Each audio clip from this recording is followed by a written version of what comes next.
네, 안녕하세요. 오늘도 캐논TV 유튜브 라이브를 통해서 여러분들께 카메라에 대한 이모저모를 알려드릴 윤우석이라고 합니다. 반갑습니다.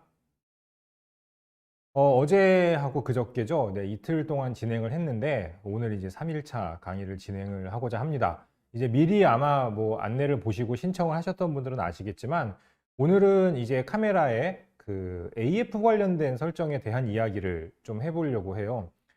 이게 어떻게 보면 카메라 중에서는 좀 협소한 분야인데 할 얘기가 의외로 많습니다. 그리고 거기에 따라서 카메라가 동작하는 방식들이 상당히 달라지기 때문에 이런 부분들에 대한 노하우를 갖고 계시면 더 여러분들이 사진을 정확하게 찍을 수 있다라는 얘기죠.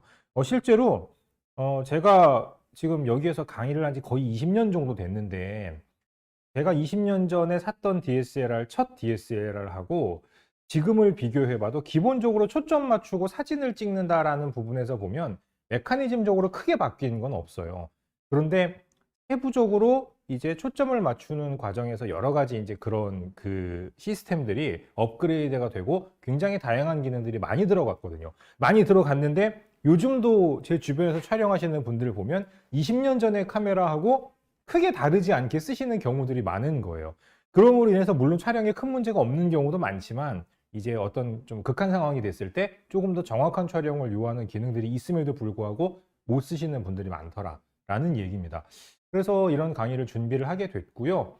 특히 이제 이 카메라 브랜드들이 한동안은 DSLR이라는 이 폼을 만들어서 폼 팩터를 만들어서 계속 이제 개발을 하다가 이제 근래에 이제 미러리스로 많이 넘어가고 있잖아요. 그 과정에서 AF 시스템도 이제 여러 가지로 변화가 많이 있기 때문에 그런 것들에 대한 얘기까지 좀 같이 해보고자 합니다. 카메라에 대한 지식뿐만 아니라 이제 촬영에 대한 테크닉까지 익힐 수 있는 강의니까 잘 들어주시고요.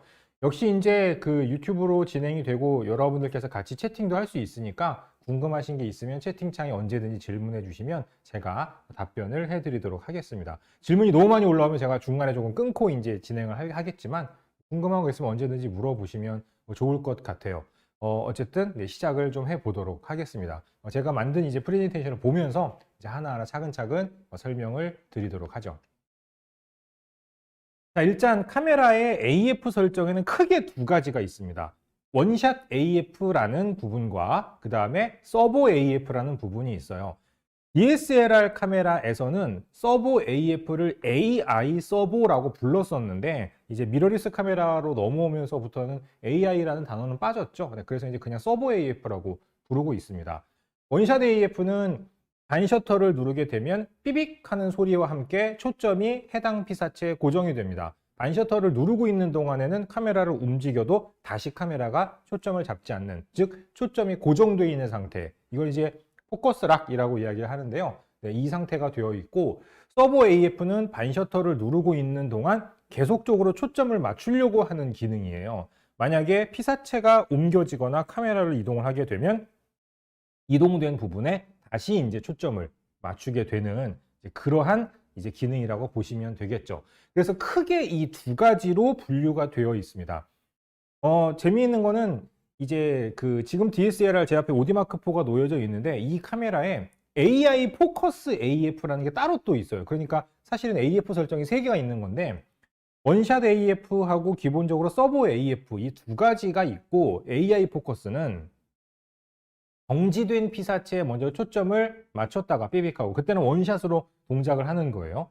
그런데 피사체가 움직였거나 카메라가 이동을 하게 되면 AI 서버로 전환이 되는 기능을 AI 포커스 AF라고 이야기를 합니다. 그런데 이게 그 제일 상위 기종 있잖아요. 원샷 아니 저기 캐논의 1D급 1D 쪽 바디로 넘어가면 AI 포커스가 아예 없어요. 원샷하고 AI 서버 두 가지만 있어요. 그러니까 이 얘기는 사실은 AI 포커스가 처음에 초보자들을 위해서 나온 기능이기는 해요. 그러니까 초점을 맞췄다가 원샷으로 쓰고 있는데 피사체가 갑자기 움직이면 바로 바꾸기가 어렵잖아요. 그러니까 이제 카메라에서 자동으로 전환해주는 기능인데 이게 생각보다 썩 전환이 잘 되는 편이 아니어서 저도 개인적으로는 거의 써본 적이 없는 기능입니다. 그러니까 여러분들께서 이제 초점을 맞춘다라고 하면 정지된 피사체를 찍을 때에는 원샷, 움직이는 피사체를 찍을 때는 서보. 이렇게 그냥 딱 구분을 해서 사용한다. 이렇게 생각을 하시면 되겠고요. 동영상을 촬영할 때에도 유사하지만 동영상은 이제 동영상 촬영 메뉴. 제가 이제 그 첫날 강의 때 설명을 잠깐 드렸는데 동영상에는 동영상 서버 AF라는 기능이 따로 있습니다. 그러니까 오늘 설명드리는 건 사진 촬영에 대한 얘기고요. 동영상을 찍을 때 AF는 별도로 설정을 따로 하게 되어 있다. 이 카메라의 기본적인 원샷 서버하고는 다른 부분이다라고 보면 됩니다. 그러니까 이런 거죠. 카메라에서 사진을 찍을 때 원샷으로 설정을 했더라도 동영상을 찍을 때 서버 AF로 설정을 해놓으면 동영상을 찍을 때에는 서버 AF로 동작을 한다라는 이야기입니다. 그러니까 사진 찍을 때의 AF와 동영상을 찍을 때의 AF는 별도로 동작을 하게 된다. 이렇게 보시면 되겠습니다. 뭐 이런 이제 것들, 그러니까 뭐 벽에 있는 저런 이제 표지판 같은 것들을 찍는다라고 하면 그냥 간단하게 원샷으로 촬영을 하시면 되겠죠. 그러니까 이런 것들은 전부 이제 그냥 간단하게 원샷으로 찍으면 되고요. 사실 여러분들께서 촬영을 하시다 보면 뭐 스포츠 촬영을 전문으로 하거나 무슨 뭐 철새 같은 걸 찍는 분들이 아니라면 이 대부분의 경우에는 아마 그냥 원샷 AF를 사용을 많이 하실 거예요. 저도 이번에 그 이 강의를 준비하면서 사진들을 쭉 봤는데 제 사진의 거의 90%는 원샷으로 촬영이 되어 있더라고요. 이렇게 이제 움직이는 피사체를 찍을 때에만 이제 서버 AF를 쓴다. 이렇게 보시면 되겠습니다. 자, AF에 대한 얘기를 지금 드리고 있는데 여기에서 조금 다른 얘기를 잠깐 드릴게요. 원래 이제 초점을 맞춘다라고 하면 흐릿한 게 초점이 안 맞은 거고 선명한 게 초점이 맞은 거잖아요. 그런데 이걸 카메라에서 특히 이제 뷰파인더로 보고 구분하기가 처음에는 어려웠기 때문에 그 옛날 카메라, 필름 카메라 쓰셨던 분들 혹시 기억하실지 모르겠는데 필름 카메라를 보면 뷰파인더에 이 가운데에 동그란 원이 하나 있어요. 그리고 그 원이 이렇게 반으로 나눠져 있죠. 그래서 초점을 안 맞을 때에는 그 원에 보이는 피사체가 이렇게 어긋나 있어요.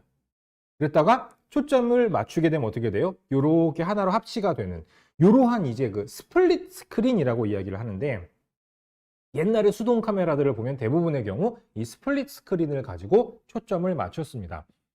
이거하고 조금 다르게 라이카 같은 브랜드의 카메라는 이 스플릿 스크린을 쓰기가 어려운 구조다 보니까 그 뷰파인더에서 그 이중 합치식이라 그래가지고 초점이 안 맞을 때에는 피사체가 보이는데 거기에 약간 어스름하게 하얀색 그림자 같은 게 보여요. 그랬다가 초점을 맞추게 되면 이 하얀색 그림자가 피사체하고 이렇게 일치를 하게 되어 있죠. 비슷한 개념이라고 보시면 돼요. 이런 식으로 해서 이제 수동 초점을 맞췄었는데 이 메커니즘을 사람들이 자동 초점에 도입을 한 거예요. 그러니까 이제 자동으로 초점을 맞추는 카메라를 개발을 할 때 이 원리를 활용을 하면 좋겠다라고 해서 여러분들이 지금도 많이 쓰시는 이 DSLR 카메라는 2차 결상 위상차 방식이라는 방식의 이 초점 시스템을 사용을 하고 있습니다. 이게 뭐냐 하면 빛이 들어오잖아요. 그러면은 이 빛을 카메라 내부의 AF 센서 앞에 스플리터라는 게 있어요. 그래서 뭐 야구의 용어가 아니고 스플리터라 해서 이 빛을 두 개로 나눠주는 기능입니다. 렌즈를 통해서 들어온 빛을 두 개로 이렇게 나누면 센서가 이렇게 AF 센서가 이렇게 두 개로 나눠져 있는데 여기하고 여기에 빛이 이렇게 맺히게 돼요. 이거를 이제 이렇게 초점을 맞추는 과정에서 하나로 딱 합쳐서 보이게 한다거나 혹은 아니면 이 거리를 측정을 하는 거예요. 요 정도면 AF가 맞은 거고 이 정도나 이 정도는 맞은 게 아니야 라고 카메라에 규정이 되어 있거든요. 빛이 이렇게 나눠져서 들어오는데 이거를 AF가 맞았다라고 판단하는 거리까지 딱 좁혀주게 되면 삐빅 하고 소리가 나는 거죠. 이렇게 이제 사용을 하게 되면 초점이 맞게 되는, 그러니까 수동 카메라하고 원리가 비슷했던 거예요. 그래서 이런 이제 AF 시스템이 내장이 되어 있는 겁니다.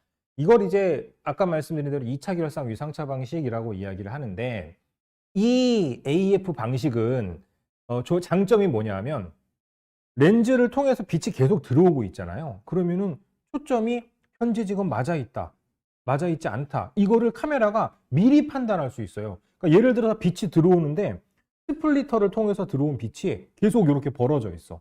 그러면은 이렇게 좁혀야지 초점이 맞을 거 아니에요. 그런데 계속 벌어져 있으니까 반셔터를 누르는 순간 이렇게 좁히기만 하면 돼요. 속도를 굉장히 빠르게 할 수 있다는 거죠. 왜? 미리 빛이 들어오고 있는 상태니까 어떻게 하면 되는지를 카메라가 예측할 수 있다는 거예요. 그래서 이 SLR 방식이 굉장히 초점 맞추는 속도가 빠릅니다. 그런데 흔히 옛날에 나왔던 뚝딱이 카메라 있죠.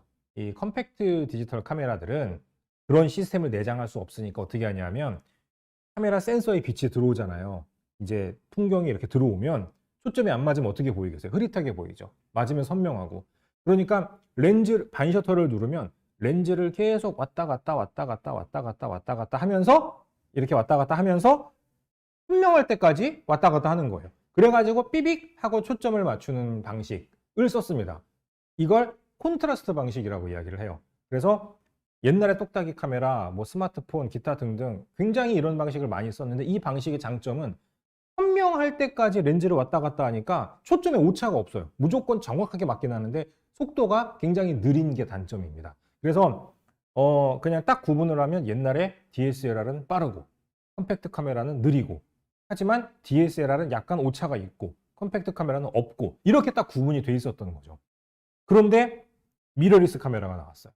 이 미러리스 카메라도 처음에는 왔다 갔다 왔다 갔다 하면서 느리게 맞추는 방식을 쓰다가 이래가지고는 움직이는 것도 못 찍겠고 이러니까 DSLR 카메라에서 쓰던 방식을 이쪽에다 도입을 한 거죠. 그러니까 제가 지금 약간 말이 길었는데 결론적으로는 뭐냐면 요즘 나오는 여러분들 캐논의 미러리스 카메라를 쓰시면 DSLR하고 동일한 위상차 방식의 AF를 사용을 할 수가 있습니다. 다만 이제 DSLR 카메라는 AF 센서가 별도로 있고 얘는 이 카메라의 그 사진 찍을 때 쓰는 센서 있죠. 걔가 위상차 센서를 같이 이제 가지고 있는 형태라고 보시면 돼요. 그래서 굉장히 빠르게 초점을 맞출 수 있기 때문에 제가 이 얘기를 왜 드리냐면 옛날도 아니에요. 한 2, 3년 전까지는 그래도 스포츠 사진을 찍거나 생태 사진 같은 걸 찍으려면 미러리스보다는 DSLR이 더 나아요라고 제가 강의를 했던 기억이 있거든요. 전문가들도 그렇게 얘기하는 사람도 많이 있었고 그런데 근래에 나온 미러리스 카메라들을 보면 초점 맞추는 속도 면에서 뭐 DSLR하고 방식이 똑같기 때문에 거의 차이가 없는 상태라고 보시면 됩니다. 그래서 요즘은 뭐 얼마 전에 올림픽 있었잖아요. 올림픽에서 촬영되는 사진 같은 것들도 미러리스로 촬영된 사진들이 뭐 굉장히 많죠. 근데 어쨌든 간에 이러한 이 방식을 이해를 하게 되면 오늘 이제 강의를 여러분들이 조금 더 잘 들으실 수 있다. 이렇게 보시면 될 것 같습니다. 지금 채팅창에 질문을 해주신 게 잠깐 간단히 답변을 드리면 AI 포커스 AF는 초점 맞추는 방식을 의미하는 거고요. 카메라 뒤에 있는 AF ON 버튼이라는 건 그 버튼에다가 초점 맞추는 기능을 할당할 수 있는 거예요. 그러니까 여러분들이 보통 반셔터를 누르면 삐빅 하고 초점이 맞는데 반셔터라는 건 삐빅 하고 초점도 맞추지만 또 어떤 작업을 하나 더 하나요? 노출도 결정을 합니다. 그러니까 삐빅하는 소리는 정확히 말씀드리면 초점도 맞았고 노출도 맞았다는 얘기예요. 반셔터를 눌렀을 때에는. 그런데 카메라 요즘 나오는 미러리스나 DSLR 보면 뒤에 AF ON이라는 버튼이 있죠. 그 AF ON 버튼은 반셔터에서 초점만 빼낸 거예요. 그 AF ON 버튼을 누르면 어떻게 돼요? 초점만 맞고 노출은 결정이 되지 않습니다. 이걸 이제 좀 전문적인 촬영을 할 때 움직이는 피사체 같은 걸 특히 찍을 때 반셔터를 누르게 되면 노출까지 고정이 돼 버리는데 그냥 일단 피사체만 추적하고 있다가 촬영하는 순간에만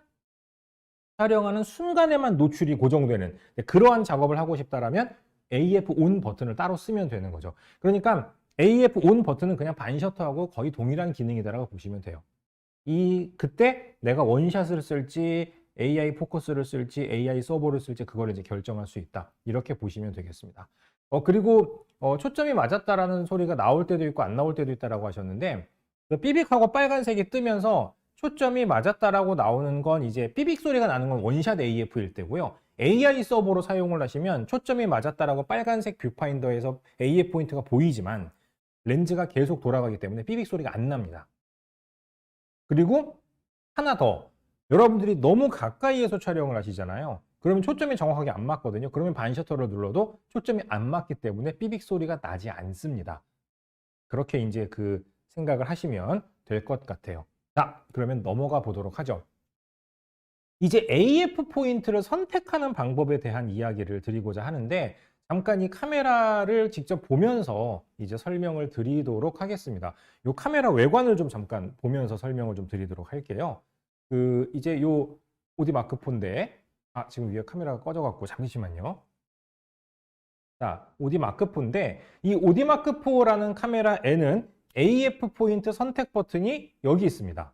네, 여기 있죠. 그래서 이걸 누르고 여기 케이블 잠깐 뺄게요. 요거를 누르면 이렇게 이제 AF 포인트를 선택할 수 있는 화면이 뜨잖아요. 그러면은 여기에서 뭐 터치를 한다거나 혹은 아니면 멀티 컨트롤러를 움직여서 AF 포인트의 위치를 정해 주시면 되겠습니다. 이렇게 이제 할 수가 있고요. 근데 오디마크4 같은 DSLR 쓰시는 분들 잘 들으세요. 저는 이거 눌러도 저런 화면이 안 나오는데요 하실 텐데, 기본적으로 이 DSLR 쓰실 때 보면 이 화면이 꺼져 있잖아요. 여기 화면이 꺼져 있고 촬영 정보를 여기서 보실 수가 있게 되어 있는데, 그러면 AF 포인트를 선택하실 때 이 뷰파인더를 보면서 하셔야 돼요. 그러니까 어떻게 하시냐 하면, 지금 카메라는 켜져 있는 상태예요. 카메라 뒤에 인포라는 버튼이 있습니다. 이 인포라는 버튼을 한 번, 두 번, 세 번 누르시면 이 화면, 촬영 정보 화면이 표시가 됩니다. 이 촬영 정보 화면이 이렇게 표시가 돼 있는 상태에서 우측 상단에 있는 AF 포인트 선택 버튼을 누르시면 이렇게 화면에 이걸 보면서 AF 포인트를 설정하실 수가 있게 돼 있어요. 이렇게 하면 조금 더 편해요. 네, 그래서 이렇게 이제 사용을 하시면 될 것 같습니다. 그리고 이제 미러리스 카메라, EOS R6 같은 경우에는 조금 쉬운 편인데, 이제 자, R6 카메라 같은 경우에는 아예 그냥 화면에 이렇게 켜자마자 나오잖아요. 그러면 뭐 터치를 한다거나 이렇게 해서 그냥 AF 포인트를 이동하시면 되고, 아니면은 뭐 멀티 컨트롤을 이렇게 해서 이동하실 수도 있습니다. 아마 일반적으로는 터치를 해서 많이 사용을 하실 텐데, 네, 이렇게 AF를 사용하시면 됩니다.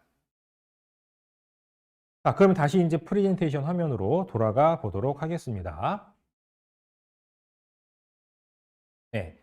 그런데 지금 제가 조금 전에 설명드렸던 이제 DSLR, 요 그 오디마크4라는 카메라의 AF 포인트 선택 방식은 우리가 뷰파인더를 보고 촬영할 때, 이렇게 뷰파인더를 보고 촬영할 때의 상황을 얘기하는 거예요.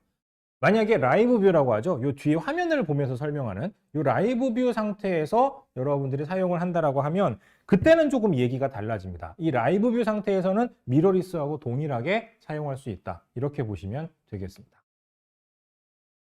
자, 그래서 이제 AF 포인트를 이제 어떻게 선택을 해서 사용을 하느냐. 뭐 이거는 뭐 크게 어려운 얘기는 아닌데, 여러분들이 이제 촬영을 하실 때 아마 이미 저처럼 많이 찍으실 거예요. 자, 두 가지 방법이 있는데, 피사체가 치우쳐진, 한쪽 구석으로 치우쳐진 상태로 이제 촬영을 하고 싶다라면, 첫 번째로는 AF 포인트를 구석으로 이동을 한 다음에 그 다음에 촬영을 하는 방법이 있겠습니다.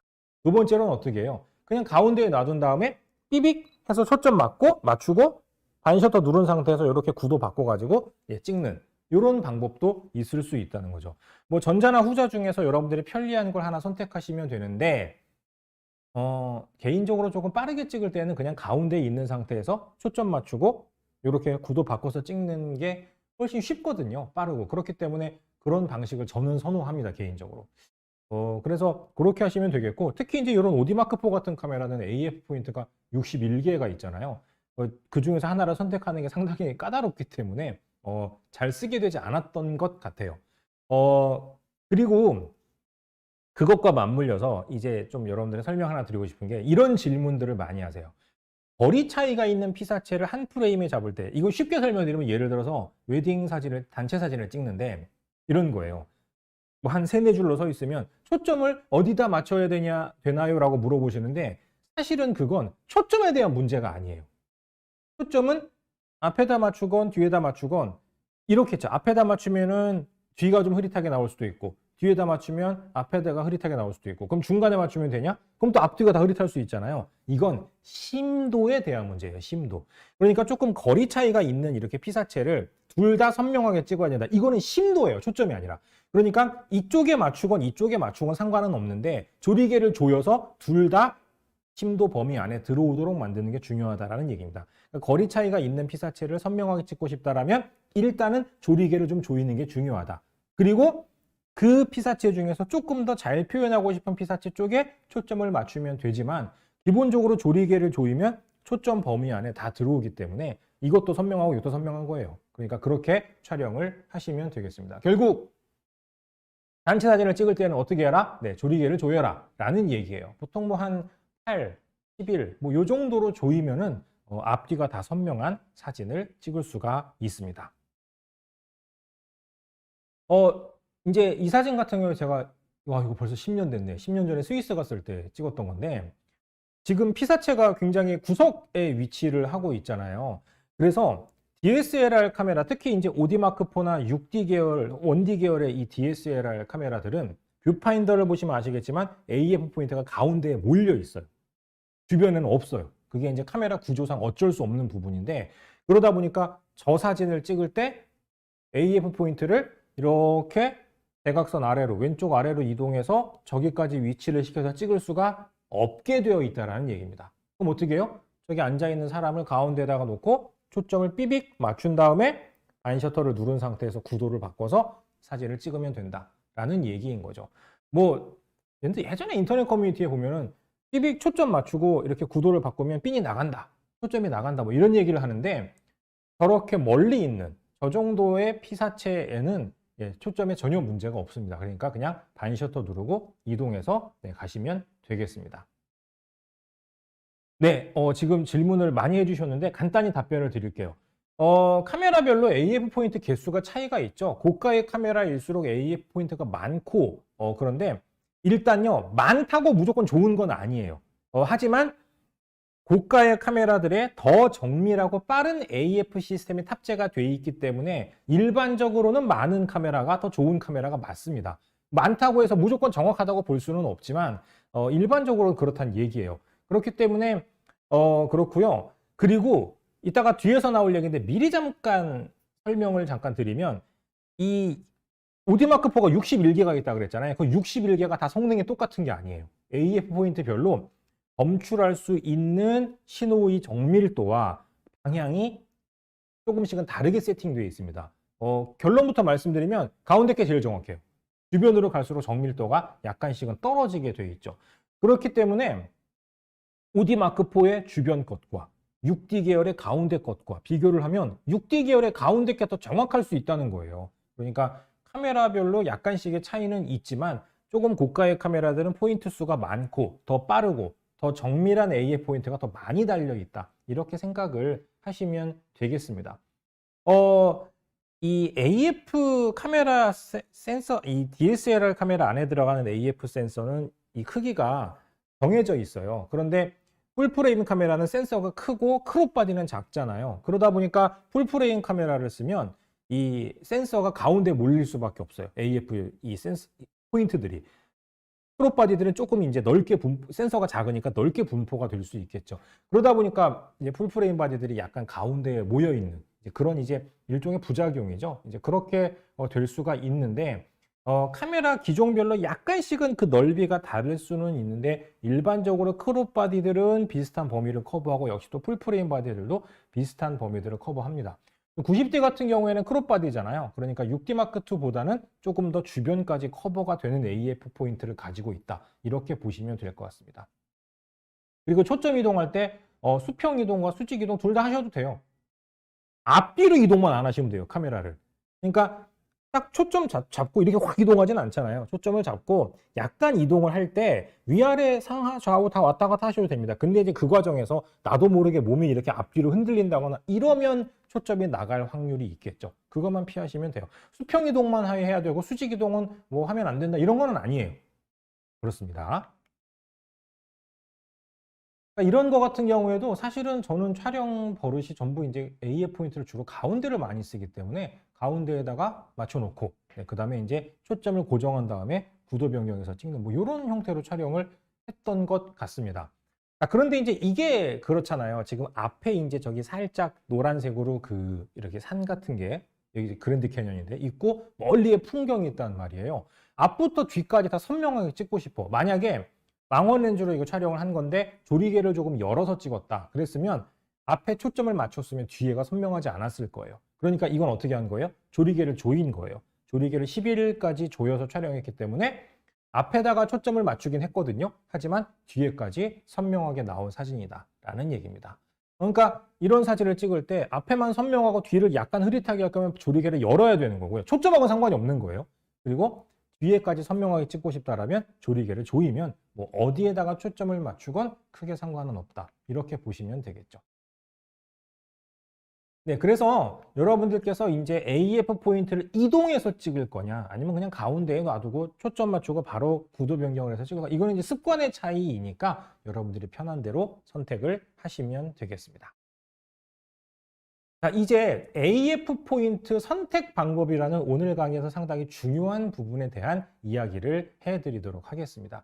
이 AF 포인트 선택 방법은 이제 근래에 나온 DSLR 같은 경우 굉장히 여러 개가 있는데, 이제 그 중에서 이제 하나를 설명을 드릴 텐데, 미러리스 카메라를 보면서 설명을 좀 드리도록 할게요. 테이블이 떨어져서. 네, 잠깐만요.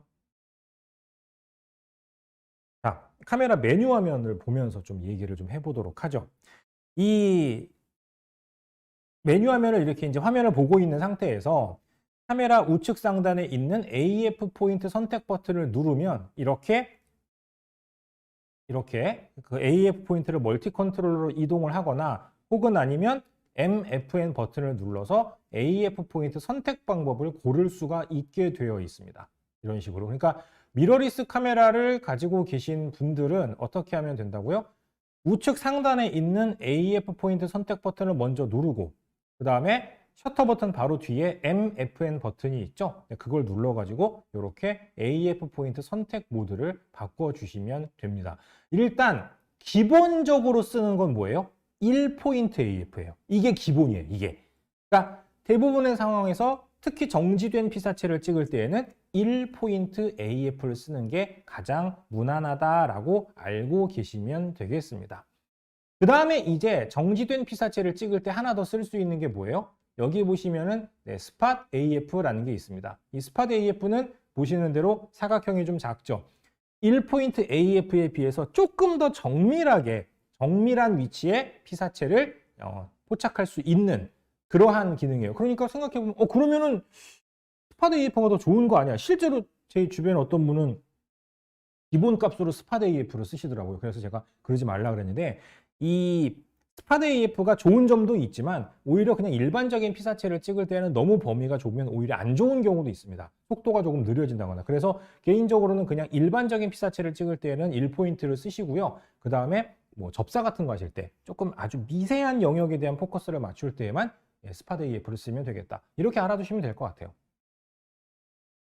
그리고 이제 인물 사진을 찍을 때는 특별히 미러리스 카메라들은 이렇게 얼굴 우선 기능을 지원을 하죠. 그러면은 AF 포인트와 상관없이 피사체의 얼굴을 인식해서, 뭐 미러리스 카메라는 눈까지 있잖아요. 눈까지 인식해서 초점을 맞추는 그런 기능이다라고 보시면 되겠습니다.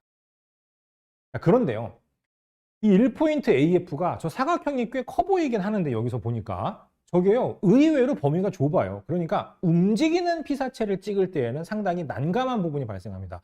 저기에 초점이 잘 맞아 있다가 피사체가 갑자기 확 이동을 하면 어떻게 돼요? 그러면은 저기를 벗어나면서 초점이 어긋날 수 있다는 거죠. 그래서 여기에 보시는 AF 영역 확장 있잖아요. 이 확장 옵션은 움직이는 피사체를 찍을 때 쓰는 거다, 이렇게 알고 계시면 되겠습니다.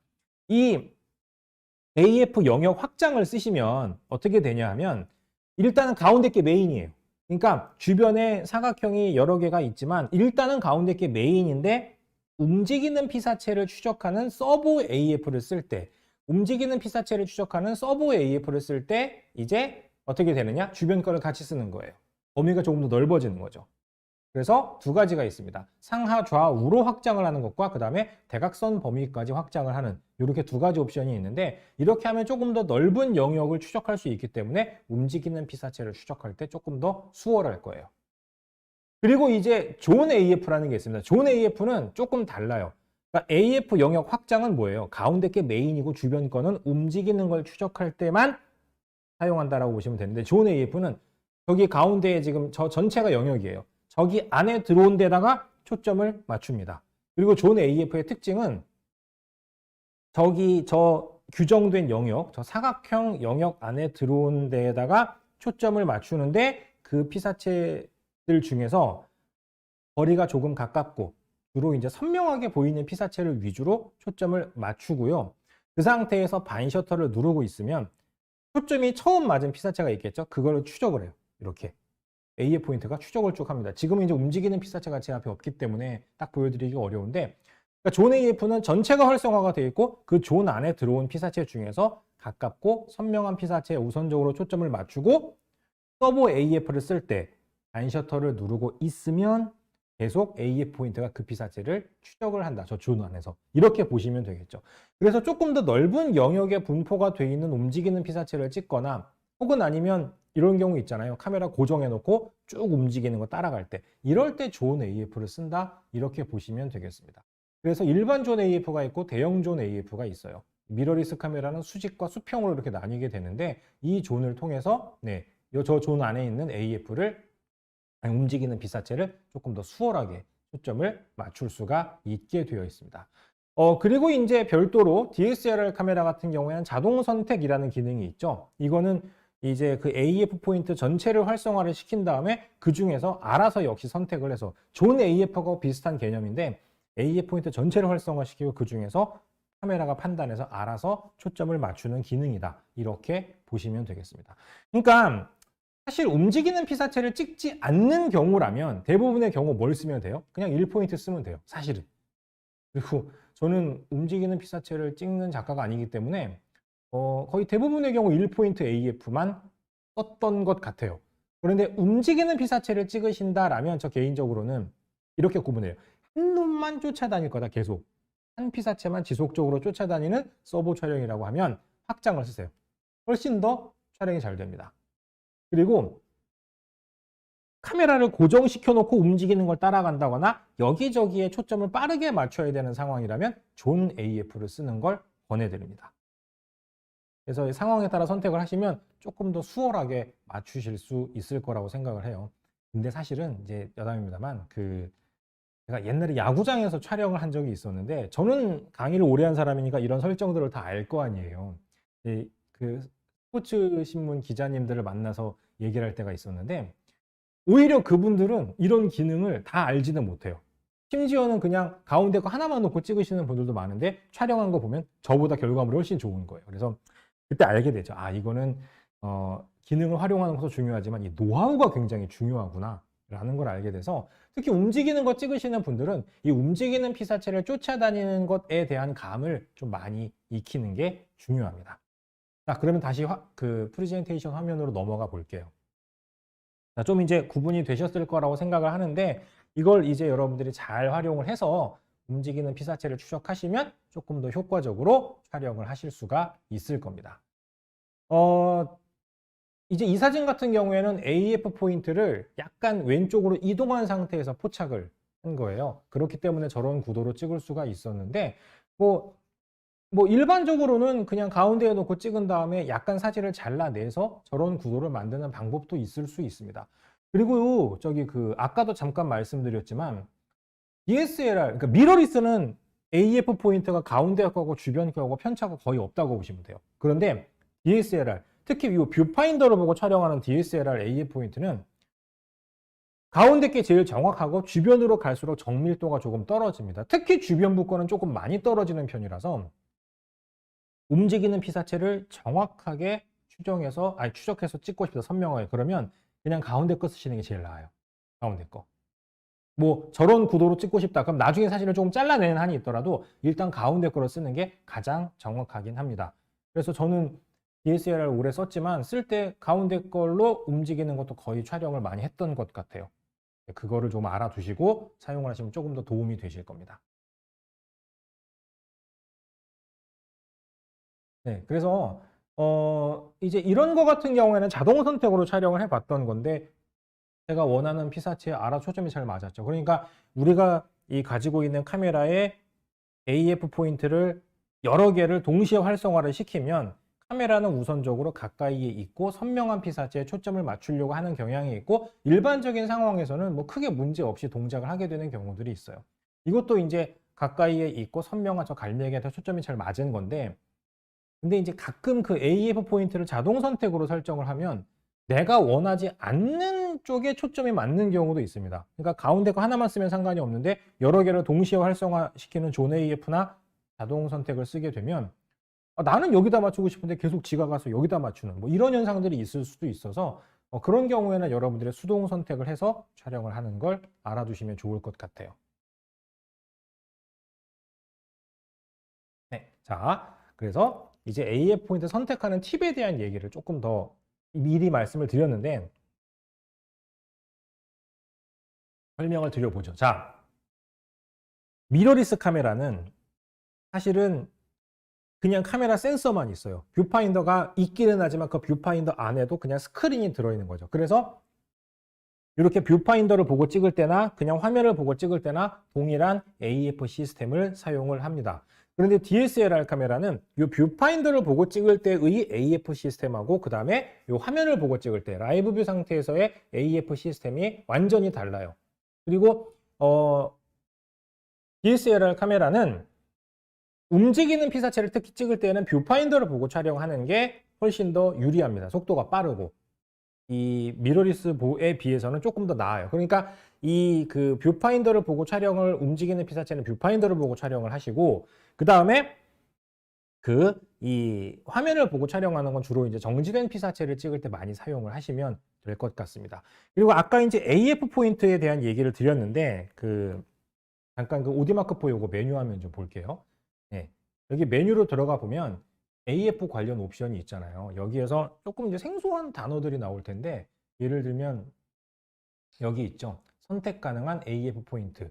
여기 오디마크4나 원디급 바디에서는 이 메뉴를 찾으실 수 있어요. 이 선택 가능한 AF 포인트를 가게 되면 61개 전체를 쓰거나 크로스 AF 포인트만 이라는 말이 나옵니다. 이 크로스를 쓰게 되면 AF 포인트를 선택할 수 있는 개수가 줄어들게 돼요. 그런데 왜 이런 옵션이 있느냐? AF 포인트 전체 중에서 일단 AF 포인트의 위치에 따라서 검출할 수 있는 정밀도가 조금 다른 포인트들이 있습니다. 아까 말씀드린 대로 가운데 거 뭐 세로로 5개는 뭐 F2.8 대응, 그리고 뭐 주변으로 가면 F5.6 대응 이래가지고 약간씩 정밀도가 달라요. 매뉴얼에 보면 그런 얘기가 어렴풋이 써 있는데 F2.8 대응 센서가 당연히 더 정밀합니다. 그리고 또 이런 게 있어요. 그냥 일반 AF 센서가 있고 크로스 센서가 있어요. 이게 뭐냐면 아까 위상차 센서는 2개로 나눠져 있다 그랬잖아요. 이렇게. 그래서 신호가 이렇게 나눠지는데 예를 들어서 AF 센서가 여기 있는데 아주 가느다란 이렇게 직선 신호가 이 센서 사이에 위치하고 있다. 그럼 AF를 잡을 수가 있겠어요, 없겠어요? 신호가 여기에 걸치는 게 아니라 이 사이를 지나가기 때문에 AF를 잡을 수가 없는 거예요. 그래서 크로스 센서는 뭐냐면 상하 좌우에 AF 센서를 다 배치하는 거예요. 이렇게. 그럼 어떻게 돼요? 가로의 신호나 세로의 신호나 모두 AF를 잡을 수가 있게 되죠. 그리고 심지어 이 오디마크4나 원디급 바디는 일부 센서는 듀얼 크로스 센서라 그래갖고 뭐냐면 상하 좌우 대각선까지 신호를 커버하는 그런 AF 센서를 가지고 있습니다. 그래서 DSLR 카메라는 그 AF 센서 중에 AF 포인트 중에 가운데 게 제일 정밀도 높은 F2.8의 듀얼 크로스 센서예요. 그러니까 그 모든 조건을 다 만족하는 제일 정밀한 센서이다 보니 가운데 게 제일 좋다. 뭐 이런 얘기가 나오는 거죠. 그래서 여기에서 보시면 이제 전체를 쓸 수도 있지만 크로스만 쓸 수도 있고 그 중에서도 뭐 사실 너무 많잖아요. 포인트가 너무 많으니까 한 15개만 쓰거나 뭐 9개만 쓰거나 이렇게 제한을 거는 그런 경우들도 있습니다. 그런데 미러리스 카메라는요. 카메라에서 사진을 찍을 때는 센서 전체가 AF 역할을 하기 때문에 AF 포인트가 DSLR처럼 무슨 뭐 61개 이런 게 아니고요. 몇백 개예요. 몇백 개. 훨씬 많아요. 거의 전체 면적을 다 쓸 수 있으니까. 그래서 굉장히 정밀하게 포인트의 위치를 선택할 수 있고 구속까지 선택을 할 수 있고 그리고 각 이 포인트 간의 정밀도에도 차이가 없는 거죠. 모든 능력이 다 동일하니까. 그래서 조금 다른 형태의 시스템을 가지고 있다. 이렇게 보시면 되겠습니다. 다시 저 프레젠테이션으로 좀 돌아갈게요.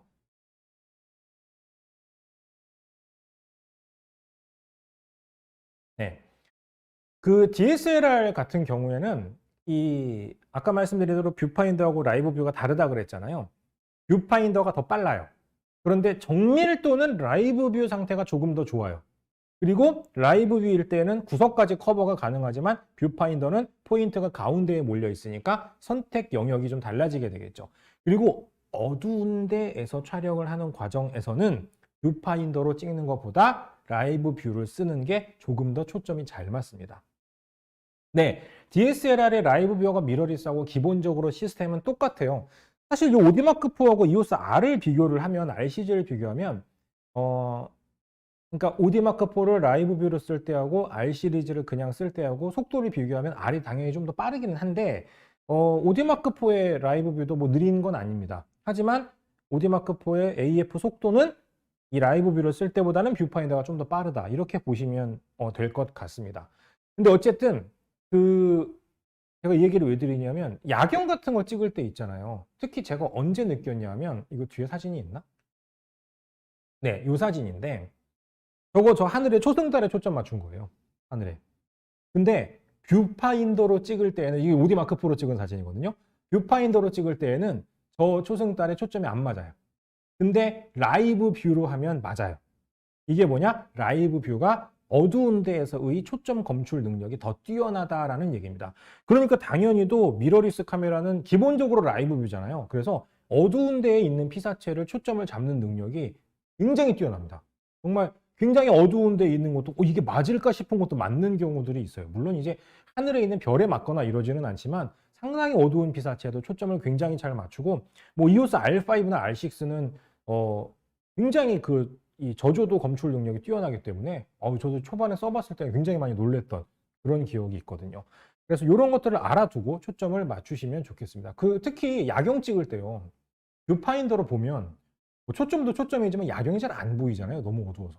그래서 개인적으로는 야경 같은 거 찍을 때는 뷰파인더 보고 촬영하시는 것보다는 그냥 라이브 뷰를 쓰는 걸 훨씬 더 많이 권해드리는 편이에요. 그걸 좀 알아두시고 초점을 맞추시면 좋겠습니다. 뭐 사실 이런 사진들이야, 기본적인 이런 사진들은 라이브 뷰나 뷰파인더 상황이나 크게 다를 바 없이 이제 촬영이 가능하지만, 이런 사진들은 조금 특수하니까 잘 알아두시면 좋을 것 같아요.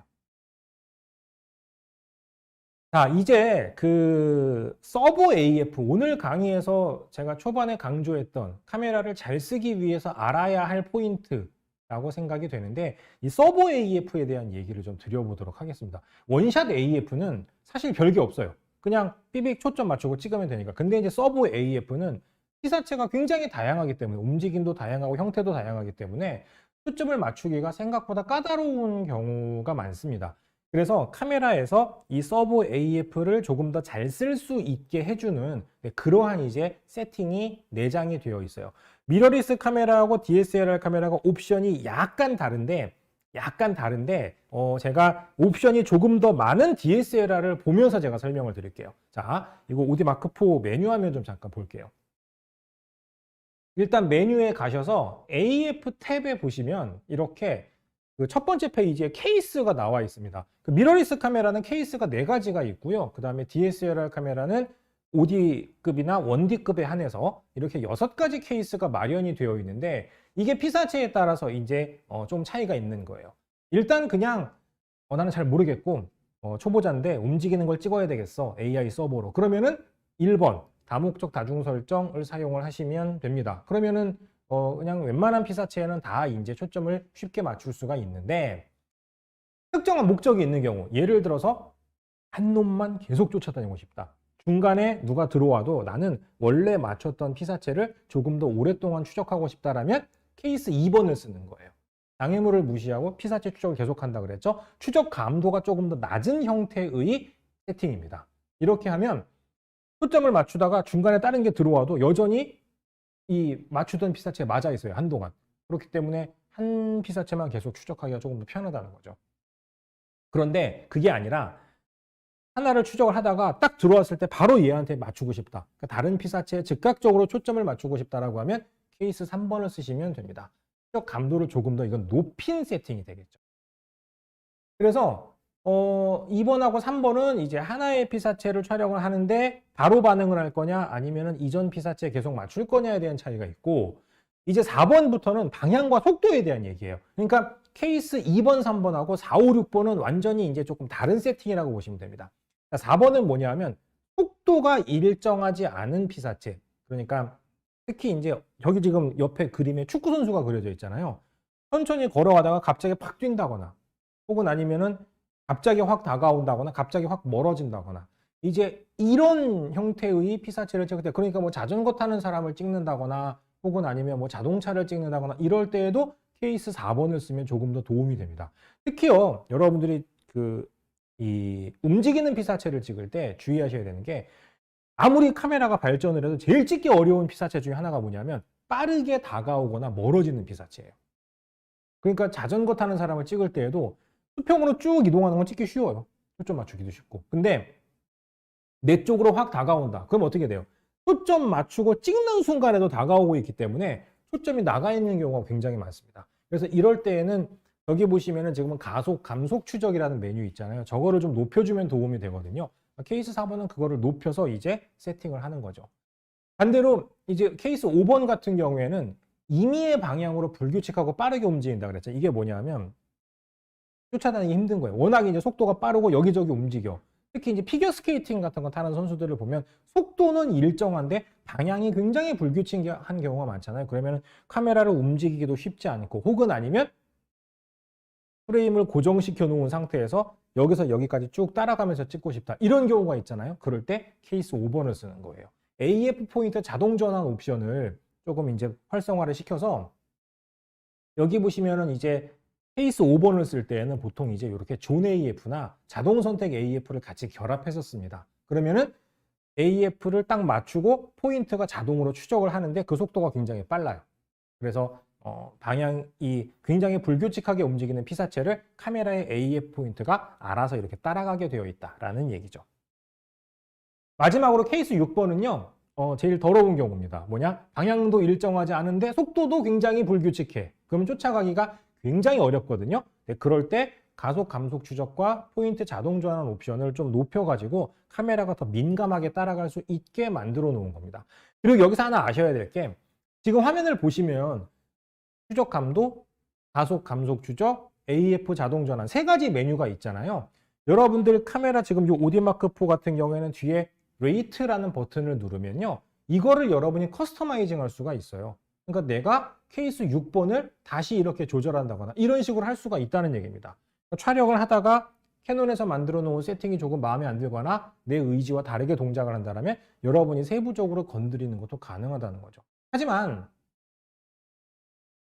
무조건 감도를 높이거나 가속 감속 추적 옵션을 높이거나 이런다고 해서 더 정밀하게 맞는 게 아니에요. 카메라가 너무 자주 반응을 하기 때문에 오히려 좋지 않을 수도 있습니다. 그래서 상황에 맞게 케이스를 선택을 하셔서 쓰시고요. 오늘 강의를 열심히 드렸는데 잘 모르겠어. 그러면은 그냥 1번을 쓰셔도 웬만한 움직이는 피사체를 찍기에는 크게 문제가 없다. 이렇게 보시면 될 것 같아요. 그래서 이렇게 이제 정해져 있습니다. 혹시 이거 R6 화면 좀 잠깐 보여줄 수 있어요? 네. 미러리스 카메라 같은 경우에도 같은 기능이 있는데 지금 보시면 이제 미러리스 카메라는 조금 메뉴가 달라요. 지금 보시는 대로 다목적 다중 설정, 케이스 2번, 3번 여기까지는 오디마크4하고 똑같죠. 그 다음에 이제 4번도 똑같죠. 그런데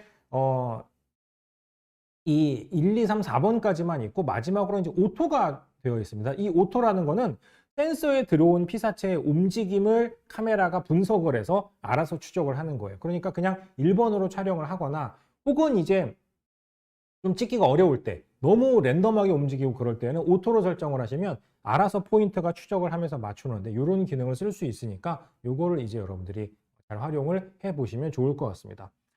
아이들 위주로 찍는다면 케이스 몇으라는 게 저는 개인적으로 그냥 1번 정도 쓰셔도 되고요. 1번 아니면 2번. 그러니까 아이들인데 애가 한 명이야. 그러면은 1번이나 2번 둘 중에 하나를 쓰시는 게 제일 무난하지 않을까 생각이 됩니다. 자, 그래서 다시 프레젠테이션 화면으로 좀 돌아가 볼게요. 이런 옵션이 있다는 건 이제 카메라가 비싼 카메라다라는 얘기입니다. 이게 원래 옛날에는 1D급 바디에만 있었거든요. 근데 오디마크4나 이제 R6 같은 카메라에도 추가가 됐는데 이 옵션만 조금 활용해줘도 AI 서버로 촬영하는 성공률을 많이 높이실 수 있을 겁니다. 제가 이렇게 스포츠 찍는 걸 좋아해서 이건 예전에 미국 갔을 때 촬영을 했던 사진인데 그리운 분이 있네요. 자, 어쨌든 이런 것들을 여러분이 피사체에 따라서 잘 활용을 하시면 굉장히 선명하고 이 순간 포착이 잘 된 그런 사진들을 찍으실 수 있을 거예요. 하지만 아까도 말씀드린 대로 이런 스포츠 사진은 노하우가 중요하기 때문에 연습을 많이 해보시는 게 중요합니다.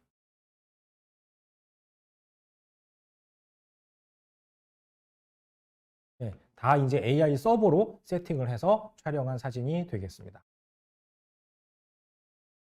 그 다음에 이제 이 원샷이나 AI 서버 AF를 쓰실 때 조금 더 도움이 될 만한 옵션이 있어요. 요거 오디마크4 메뉴 화면 잠깐 보여주시겠어요? 네. 메뉴에 보시면 이제 이런 옵션이 있어요. AI 서버 첫 번째 이미지 우선, 두 번째 이미지 우선. 그리고 이제 뒤에 가면은 원샷 AF 릴리즈 우선. 이런 기능들이 있거든요. 이게 뭔지 설명을 드릴게요. 자, AI 서버 첫 번째 이미지 우선. 네, 초점하고 릴리즈가 있죠. 그러니까 AI 서버로 피사체를 추적을 하다가 촬영을 시작할 때 첫 번째 장을 초점을 맞춰야 찍을 건지 아니면 초점이 조금 안 맞아도 일단 찍기 시작할 건지 이거를 정해주는 옵션입니다. 이제 밸런스면은 알아서 카메라가 판단을 하는 건데 초점으로 설정을 하면 바로 촬영이 안 되는 경우도 있어요. 왜? 초점이 맞아야 촬영이 되니까. 대신에 더 정확한 사진을 찍을 수 있겠죠.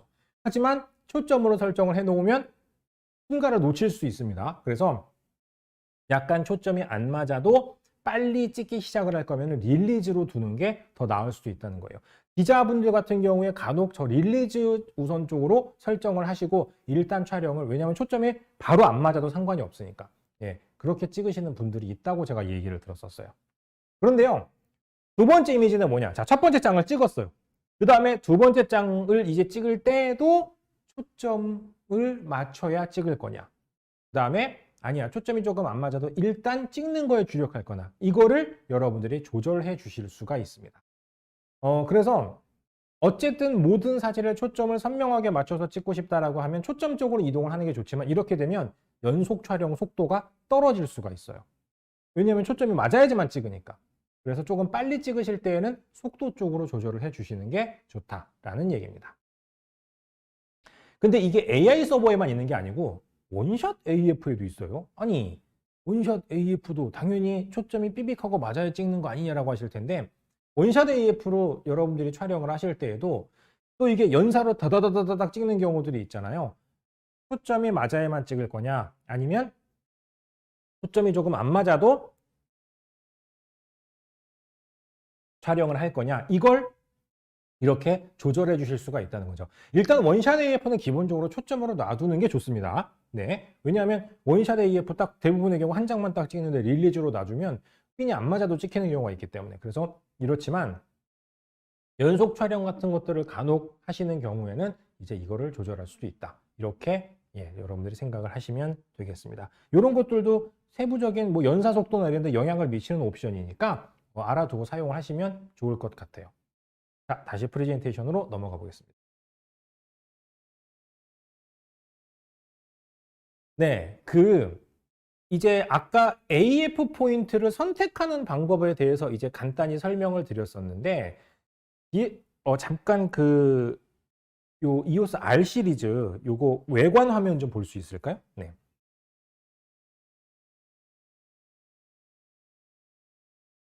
이제 요 EOS R 시리즈 미러리스 카메라는 조금 재미있는 기능이 있어요.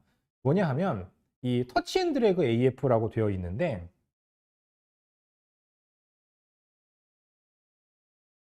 네, 죄송합니다. 케이블을 뺐어야 되는데. 메뉴 화면으로 들어가 보면 이제 그 메뉴 화면에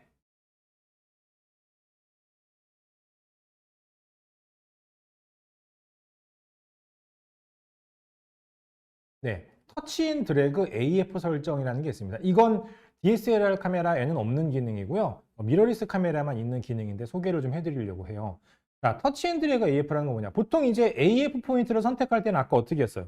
그냥 여기 있는 AF 포인트 선택 버튼을 누르고 그 다음에 멀티 컨트롤로 이렇게 옮기거나, 혹은 아니면 어떻게 해요? 그냥 요거 화면 없는 상태에서 그냥 이렇게 손으로 이렇게 터치해서 AF 포인트를 이동하는 경우도 있잖아요. 네, 요렇게 이제 사용을 하기도 하는데, 일단, 자, 그런데 터치 앤 드래그는 여러분들이 이렇게 뷰파인더를 보고 촬영할 때, AF 포인트를 조금 더 빠르게 선택할 수 있게 해주는 기능입니다. 뭐냐 하면, 메뉴에 들어가서 터치 앤 드래그 AF 설정에 들어가서 터치 앤 드래그를 설정으로 해요. 그 다음에 위치 지정 방법은 절대 위치하고 상대 위치가 있는데, 이거는 제가 설정하는 걸 보여드리고 설명을 드릴게요. 터치 영역도 일단 우측으로 해놓고 이렇게 한 다음에 이제 뷰파인더를 보고 촬영을 하면서 여기 화면의 오른쪽 있죠. 화면의 오른쪽을 이렇게 문지르면 이런 식으로 엄지손가락을 이렇게 문지르면 그 움직임에 따라서 AF 포인트가 이동을 하게 되어 있습니다. 그러니까 지금 상태에서는 못 보여드리는 게 지금 상태에서는 제가 지금 눈을 대고 있지 않잖아요. 눈을 대고 있지 않기 때문에 못 보여드리는데 이게 보여질려나요? 이렇게 하면? 잠시만요. 뭐 카메라 혹시 메뉴 화면 보여줄 수 있어요? 가능하려나? 네. 이렇게 뷰파인더를 보고 안 되죠? 네, 지금 외부 모니터가 연결이 돼 있어서 그런데 뷰파인더를 보는 상태에서 LCD의 오른쪽 부분을 이렇게 문질러주면 그 문지르는 움직임에 따라서 AF 포인트가 이동하게 되어 있다는 얘기입니다. 그러면 뷰파인더를 보고 찍으면서 굉장히 빠르게 상하 좌우로 AF 포인트를 이동할 수가 있게 돼 있어요. 그래서 이거 움직이는 피사체를 찍거나 빠르게 구도를 잡고 싶을 때 뭐 터치를 한다거나 멀티 컨트롤러를 쓰는 게 아니라 그냥 뷰파인더 본 상태에서 바로 손만 쓱쓱쓱쓱쓱 해가지고 이동하는 게 가능하다는 얘기죠. 그래서 위치 지정 방법이 상대 위치라는 건 뭐냐면 절대 위치는 요 LCD에서 내가 AF 포인트를 쓰고 싶은 위치를 정확하게 터치를 해야 돼요. 거기로 가는 거예요.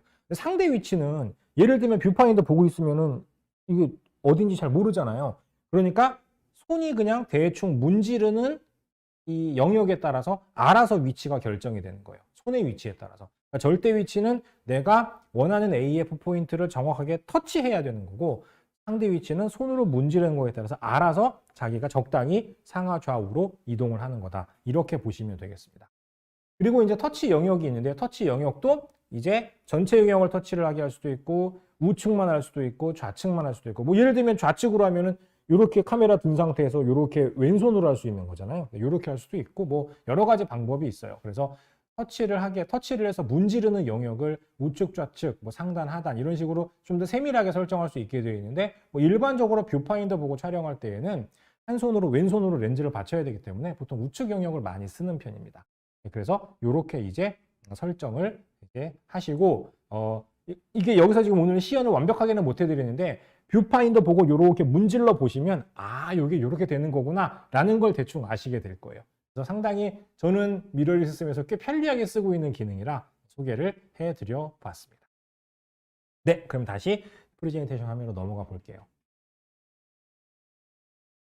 자, 이제 마지막으로 매뉴얼 포커스에 대한 얘기를 드리고자 하는데 아까 이제 그 카메라 AF 시스템 설명하는 과정에서 처음에 그 수동 포커스에 대한 얘기를 조금 간단히 드렸었어요. 스플릿 스크린이라는 게 있어서 정확하게 맞출 수 있다. 그런데 DSLR 카메라로 넘어오면서부터 그 스플릿 스크린이라는 게 어느 순간 사라졌어요. 초창기에 1D급 바디에다가는 교체해서 달 수가 있었는데 아예 없어졌죠. 그래서 DSLR 카메라를 쓰면서 뷰파인더를 보고 수동으로 초점을 맞추는 게 상당히 어려운 일이 됐습니다.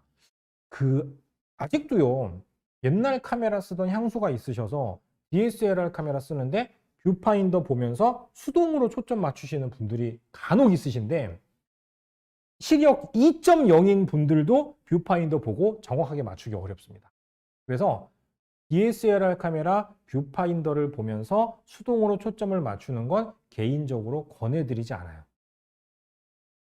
그러면 어떻게 해야 되느냐? 첫 번째 방법, DSLR 카메라는 라이브 뷰를 켜세요. 라이브 뷰를 켜고 수동으로 초점을 맞출 때 뒤에 돋보기 버튼을 누르시면 화면이 확대가 됩니다. 한 번 누르면 5배, 한 번 더 누르면 10배까지 확대가 돼요. 확대하셔서 초점을 맞추면 수동 초점을 조금 더 정교하게 쓸 수가 있습니다. 다시 정리하면 DSLR은 어떻게 해라? 화면을 라이브 뷰를 켜고 화면을 확대해서 돋보기 버튼을 눌러서 그렇게 한 다음에 수동으로 초점을 맞추시는 걸 권해드려요. 뷰파인더는 절대 권해드리지 않습니다. 그리고 미러리스 카메라는 수동 초점을 맞추기 위한 기능이 조금 더 다양하게 있습니다. 그래서 MF 피킹이라는 게 있고 초점 가이드가 있는데 자, MF 피킹이라는 건 뭐냐 하면 이거 메뉴 화면 잠깐 보여주시겠어요? 네. MF 피킹은 초점을 수동으로 맞출 때 초점이 맞았다라고 판단이 되는 영역에 색깔을 칠해서 보여주는 거예요.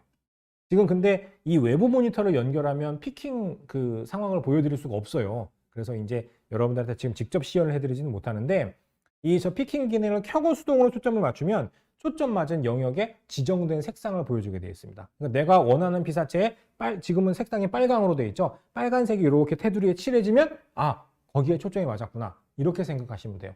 이거 굉장히 수동 초점 맞출 때 편하고요.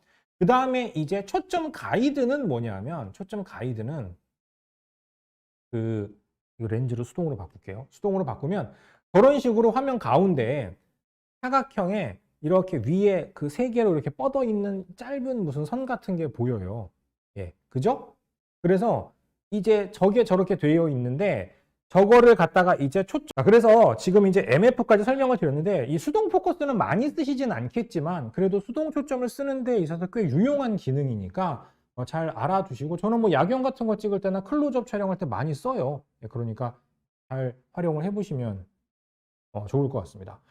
지금 채팅창에서 뷰파인더를 원샷 모드로 찍다가 동체 추적하는 방법으로 AF 온키를 할당하는 방법 설명해 달라고 하셨는데 네, 그거 설명드릴게요.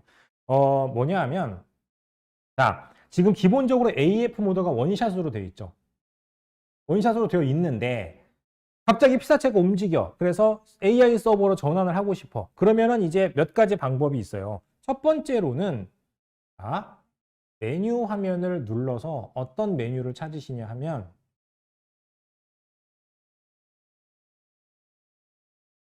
조작 버튼 사용자 설정이라는 메뉴를 찾으세요. 조작 버튼 사용자 설정. 여기에 가셔가지고 AF ON 버튼이 있죠. 이 AF ON 버튼을 원샷 AI 서버 전환 기능으로 변경을 하세요. 자, 평소에는 뭘로 되어 있어요? 반셔터가 똑같은 측광 및 AF 시작으로 되어 있는 거예요. 평소에 가만히 놔두시면 반셔터를 누르건 AF ON 버튼을 누르건 똑같이 초점 맞추고 노출을 고정합니다. 다만 AF ON 버튼을 누르면 촬영이 되진 않겠죠. 그런데 이 AF ON 버튼을 원샷 AI 서버로 바꾸시면 어떻게 돼요? 자, 제가 보여드릴게요. AF ON 버튼 한번 누르면 누르고 있으면 AI 서버로 바뀌고 그 다음에 손을 떼면 원샷으로 바뀌어요. 이걸 조금 더 디테일하게 설정할 수 있는데요. 여기에 가셔가지고 밑에 인포 상세 설정이라고 나오죠. 여기에 가셔서 버튼 홀드 시에만 전환, 버튼을 누를 때마다 전환 이렇게 되어 있는데 버튼 홀드 시에만 전환은 뭐냐면 누르고 있는 동안만 변경이 되는 거예요. 손을 떼면 다시 원상복귀 되는 거고. 그런데 버튼을 누를 때마다 전환으로 설정을 하시면 이렇게 돼요. 한 번 누르면 원샷, 한 번 누르면 서브, 한 번 누르면 원샷, 한 번 누르면 서브 이렇게. 그러니까 별도로 버튼 눌러서 들어가고 안 해도 AF ON 버튼 누를 때마다 원샷하고 서버를 왔다 갔다 할 수 있게 되는 거죠. 편의에 따라서 누르고 있는 동안만 하게 할 수도 있고 이렇게 누를 때마다 변환이 되게 할 수도 있고 그것만 선택해 주시면 됩니다. 그리고 저는 이제 AF ON 버튼보다는 요걸 선호하는데 여기 심도 미리 보기 버튼이라고 있잖아요. 렌즈 하단부에. 여기 여러분들 보시면은 그립하고 렌즈 사이에 이제 있는데 이 원샷 AI 서버 전환 기능을요. 이 심도 미리 보기 버튼에다가 똑같이 할당할 수도 있어요. 왜냐하면 심도 미리 보기를 잘 안 쓰니까. 그래서 이 원샷 AI 서버를 여기다 할당을 해놓으면 역시 똑같이 이제 누르면은 이렇게 원샷하고 AI 서버를 왔다 갔다 할 수 있게 돼 있고 이것도 역시 들어가셔서 상세 설정 버튼을 눌러가지고 버튼을 누르고 있는 동안만 혹은 아니면 누를 때마다 이런 식으로 옵션을 변경할 수 있게 되어 있습니다. 그러니까 요거만 하시면 돼요. 어디로 들어간다고요? 조작 버튼 사용자 설정에 들어가셔서 원하는 버튼을 커스터마이징 하시면 되겠습니다. 자, 그래서 이제 오늘 설명드릴 얘기는 AF 관련된 건 다 드렸는데 사실은 조금 더 많은 얘기들이 있기는 해요. 있기는 하지만 여러분들이 카메라에서 오토포커스를 사용하는 데 있어서 써야 할 기능들은 대부분 다 설명을 드렸다라고 보시면 됩니다. 그래서 이런 기능들을 쓰게 되면 훨씬 더 효율적으로 정확한 초점이 맞아 있는 사진을 찍을 수가 있어요. 왜 오늘 강의를 준비했냐? 사진을 찍을 때 노출이 어둡고 밝고 컬러가 잘못되어 있는 건 포토샵 같은 소프트웨어를 통해서 어느 정도 보정이 가능한데 초점이 안 맞고 흔들려 있는 사진은 보정이 불가합니다. 그러니까 아무리 카메라가 발전을 하더라도 여러분이 촬영을 할 때 기본적으로 뭘 해야 돼요? 초점 정확하게 맞추고 흔들리지 않는 사진을 찍는 거 정도는 무조건 하셔야 되는 거예요. 그렇기 때문에 이 강의를 준비를 했고 정확하게 잘 맞추실 수 있으면 일단 반은 먹고 들어가는 거다. 제가 그런 얘기 많이 해요. 초보를 탈출했다는 걸 어떻게 할 수 있냐? 사진을 10장을 찍었는데 그중에 8장, 9장이 핀이 정확하게 맞춰져 있으면 그건 초보가 아니다 라고 저는 얘기를 합니다. 그것만 잘 하셔도 된다는 거죠. 그래서 오늘 설명드렸던 걸 잘 여러분이 보시고 촬영을 하셨으면 좋겠습니다. 이런 그 불꽃놀이 같은 거 뭐 나중에 기회가 되면 강의를 드리겠지만 이런 것도 사실 저 멀리에 핀이 잘 안 맞기 때문에 수동 초점을 쓰는 경우가 많아요. 그래서 이렇게 삽입을 해봤고요. 마지막으로 이제 정리를 좀 하고 질문에 대한 답변을 드리고 끝내도록 하겠습니다. 자, 일단 AF를 사용할 때 정지된 피사체는 원샷, 움직이는 피사체는 서브 AF를 씁니다. 피사체의 위치에 따라서 AF 포인트를 그쪽으로 이동해서 찍는 경우가 많지만 사실 그냥 간단한 촬영들은 그냥 가운데를 선택하고 초점 맞춘 다음에 구도를 변경해서 찍어도 무방하다. 이렇게 보시면 될 것 같아요. 그런데 제가 이제 내일 렌즈에 대한 얘기를 드릴 거예요. 내일 이제 상황별로 어떤 렌즈를 쓰면 좋은지 이런 것들에 대한 얘기를 자세하게 드릴 텐데 진짜 심도가 정말 얕은 렌즈가 있어요. 85mm 1.2 같은 것들. 그런 걸로 찍을 때 초점 맞추고 구도 바꾸잖아요. 핀이 나갑니다. 그래서 아주 극단적으로 얕은 심도의 사진을 촬영하는 경우에는 AF 포인트를 원하는 쪽으로 이동해서 찍는 게 더 좋을 수도 있습니다. 그 다음에 환경에 따라서 정지된 피사체는 1포인트, 그 다음에 뭐 움직이는 피사체는 확장이나 존 AF 이런 것들을 쓰시면 조금 더 편리하게 촬영을 하실 수가 있고요.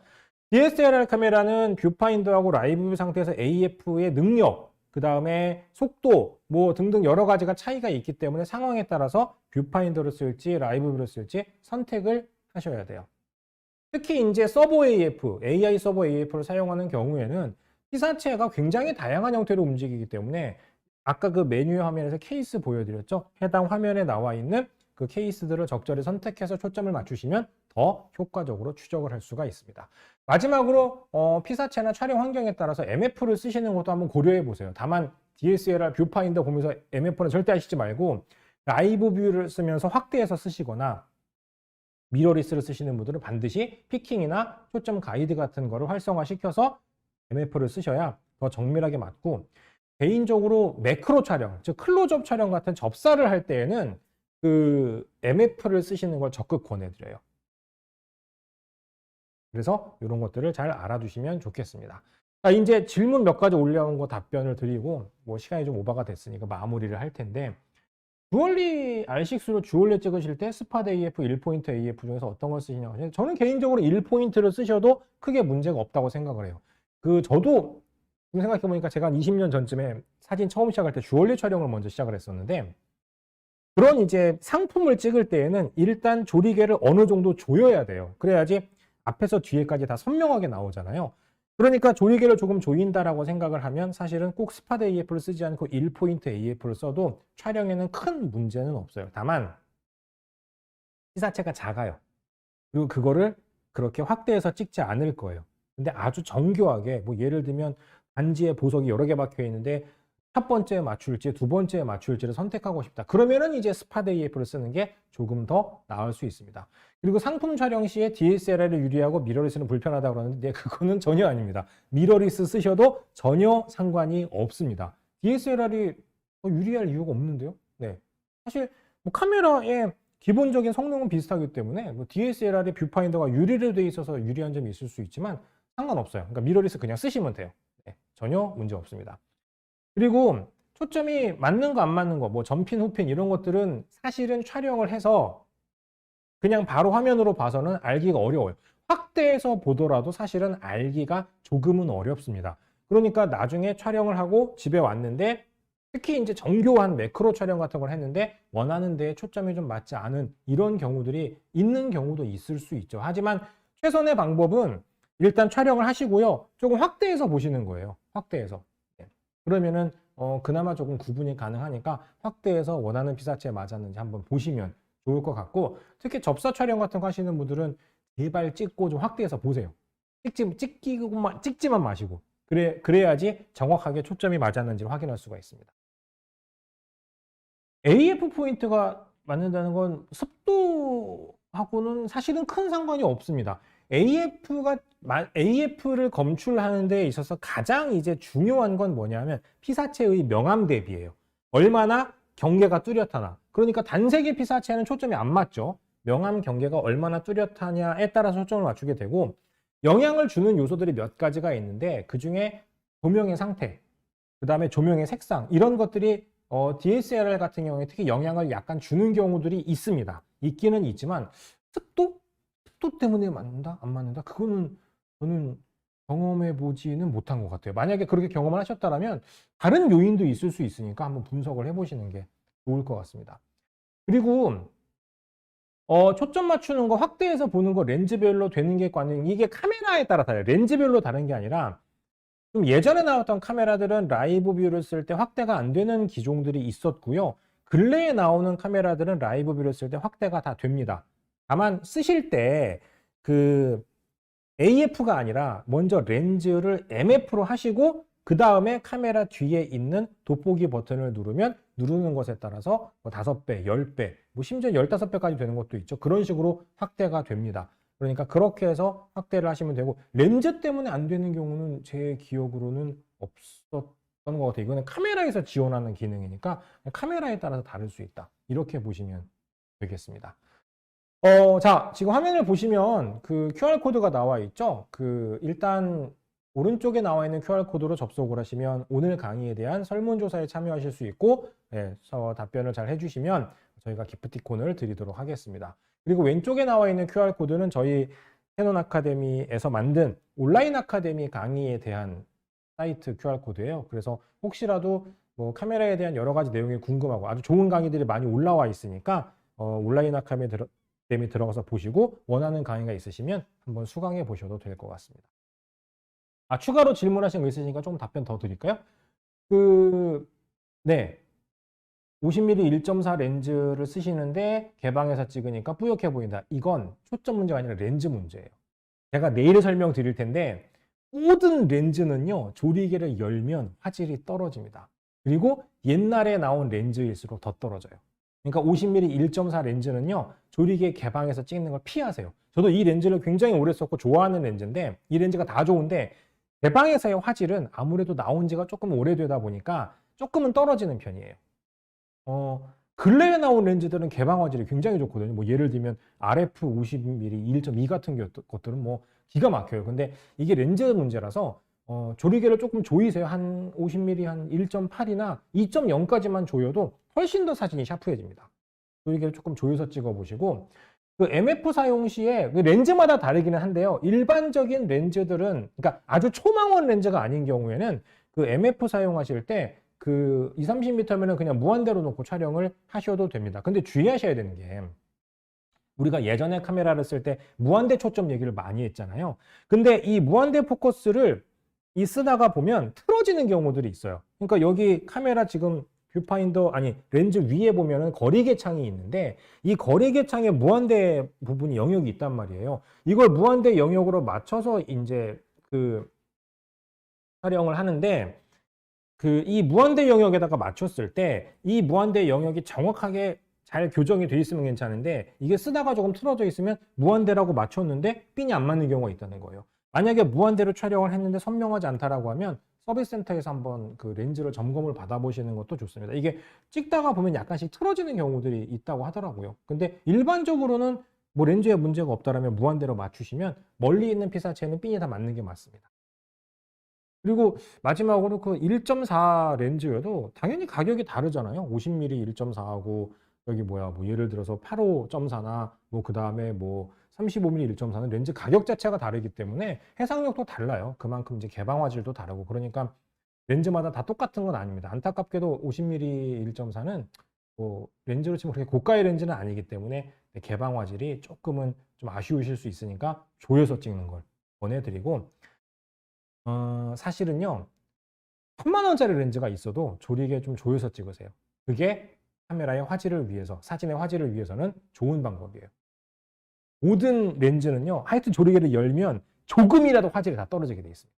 자, 어쨌든 그래서 오늘 AF와 관련된 얘기를 설명을 드렸는데 이게 카메라가 발전하면서 가장 진보가 많이 된 기능 중에 하나예요. 앞으로도 더더욱 편리한 기능들이 많이 나올 거고 그만큼 여러분들의 촬영을 편리하게 만들어 드릴 거거든요. 그러니까 잘 활용을 해 보시는 시간이 되시길 바라겠고요. 오늘 많은 분들이 또 역시 참여를 해 주셨는데 내일까지 강의가 진행이 되니까 내일 강의는 특히 이제 제가 오랫동안 촬영을 하면서 느꼈던 여러 가지 렌즈에 대한 얘기를 해드릴 거라서 또 재미있는 강의가 될 테니까 내일 강의도 많은 참석 부탁드리고 오늘 강의는 이것으로 마치도록 하겠습니다. 감사합니다.